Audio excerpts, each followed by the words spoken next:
Hi everyone, this is Dr. Zaim. Today's topic is hyperthyroid disorders. You can visit us at www.ciclinic.com for more information. To make an appointment, you can call us at 919-869-6661. Today we will talk about the integrative diagnosis and treatment of hyperthyroidism, including diseases such as Graves' disease, Hashimoto's thyroiditis. We will discuss important diagnostic tests to consider, common pitfalls in the diagnosis and treatment of thyroid diseases, diet, nutrition, and supplements, and best medication options. Let's quickly review the anatomy of the thyroid system. The thyroid system starts with two master glands in the brain, hypothalamus and pituitary gland. First, there is thyrotropin releasing hormone, or TRH, which is released, which in turn releases the hormone thyroid stimulating hormone, or TSH. The hormone TSH orders the thyroid gland for it to produce its hormones, mainly T3 and T4. Hyperthyroidism can be defined as a condition in which the thyroid gland produces too much of its hormones. As mentioned, the thyroid gland produces mainly T3 and T4, but there are also other hormones that it produces, including T0, T1, and T2. The exact function of these hormones are unknown at this time, but the two main ones for us to know are T3 and T4. The main functions of these thyroid hormones is to regulate body's metabolism, growth, and development, to regulate its temperature and catecholamine levels, and it can also influence heart rate, amongst other things. Let's quickly review a few interesting facts about hyperthyroidism. The most common cause of hyperthyroidism is an autoimmune disorder that we call Graves' disease. It leads to overactive thyroid. Another form of autoimmune disorder that can lead to hyperthyroid is Hashimoto's disorder. Graves' disease at times can be followed by Hashimoto's disease. Hashimoto's thyroiditis, which is inflammation of the thyroid gland, is the most common cause of thyroiditis that can lead to hypothyroidism, which is low thyroid function. So you can go from high thyroid to low thyroid. There are other causes of hyperthyroidism, including hyperfunctioning thyroid nodules, thyroid diseases in general, and hyperthyroidism tends to run in families, and it is more common in women than men. Hyperthyroidism is more common in older women than younger women, and it is more common in smokers. Graves' disease is the most common cause of hyperthyroidism in women who are younger, and toxic nodule goiter is more common in older women. There are contributing factors that can lead into hyperthyroidism.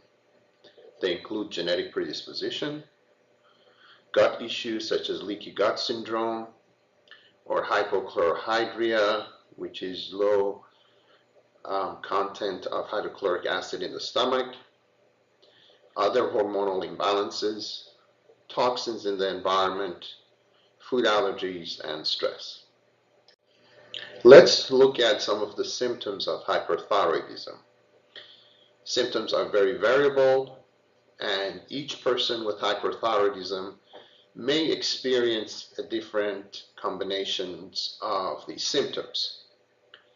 They generally include anxiety, irritability, mood instability, trouble sleeping, tremors, usually of hands and fingers, sweating, increased sense of smell and appetite. They can have symptoms of irritable bowel syndrome, thinning hair, and skin. Other symptoms of hyperthyroidism may include osteopenia and osteoporosis, irregular heartbeat, weight loss, irregular menstruation, fatigue and weakness, enlarged thyroid gland, also known as goiter, and protruding eyeballs in Graves' disease. We should also remember that there are other disease states that can be associated with thyroid issues, for example, in Hashimoto's thyroiditis. Other diseases associated with this state can be Addison's disease, can be Graves' disease, can be premature ovarian failure, type 1 diabetes, lupus, pernicious anemia, rheumatoid arthritis, thrombocytopenia purpura, vitiligo, which are mainly other autoimmune disorders. When one is looking at the thyroid tests, it is extremely important to know what to order, what to look for. For example, in hyperthyroid patients, one needs to order a full battery of thyroid tests, including TSH, free T3, free T4, reverse T3, thyroid antibodies, at a minimum, and then other potential thyroid tests. One needs to also be very vigilant and check for adrenal functions, for ovarian functions, for diabetes, check for lupus, anemias, arthritis, etc. Besides the standard tests that were mentioned in the previous slide, in order to have an effective treatment, one needs to be very vigilant and look for food allergies and treat them. Look for any gut issues, especially leaky gut syndrome, and look for hormonal imbalances, look for toxins in the environment that the patient might have been exposed to, and definitely pay attention to stress as potential issues that have to be addressed as part of the treatment plan. In the integrative treatment of hyperthyroidism, lifestyle and diet plays a big role. Appropriate exercise and relaxation techniques are highly encouraged. Under the guide of your provider, you need to go through an elimination diet and see if there are certain foods that you're unable to eat.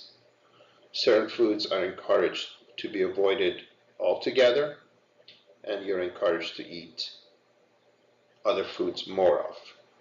A partial listing is included in this slide. Supplements and herbs can play a role in the treatment of hyperthyroidism.